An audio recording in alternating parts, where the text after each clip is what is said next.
यस भिडियोमा विष्णु माझीको बारेमा बताउनेछु। तपाईहरूले यो भिडियो अन्त्यसम्म हेर साथ दिनुस्। विष्णु माझीको जन्म 26 जुन 1986 मा स्याङ्जा जिल्लाको छपाकोट नगरपालिका खोरेघाटमा भएको हो। संगीतमा रुचि भएकी विष्णुलाई पाल्पामा आयोजित एक लोकगायन प्रतियोगितामा संगीतकार सुन्दरमणि अधिकारीले भेटेपछि काठमाडौँ ल्याएर पेशेवर गायिका बनाउने निर्णय गरे। उनीहरू 8 वर्षसँगै बसेपछि 15 डिसेम्बर 2011 मा पोखराको राम मन्दिरमा विवाह गरे। उनीहरूको जुम्ल्याहा छोराहरू सन् 2015-16 तिर जन्मिएका छन्। विष्णु माझीले 5000 भन्दा बढी गीतहरू रेकर्ड गरिसकेकी छन्, जसले उनलाई नेपाली संगीत इतिहासको सबैभन्दा उत्पादनशील गायिका बनाएको छ।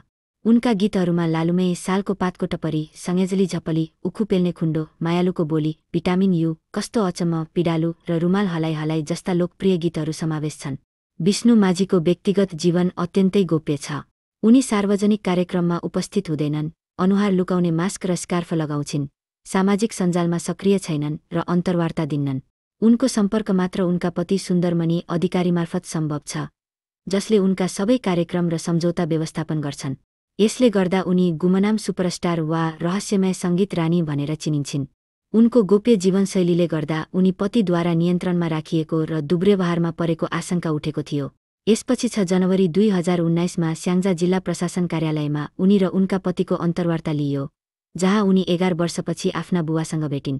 प्रहरी अनुसन्धानमा उनले आफ्नो गोप्य जीवनशैलीको कारण औपचारिक शिक्षा नहुनु र पतिप्रति विश्वास रहेको बताइन्।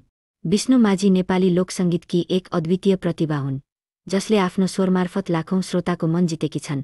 उनको गोप्य जीवनशैलीले उनलाई रहस्यमय बनाएको छ, तर उनका गीतहरू नेपाली संगीतमा अमर रहनेछन्।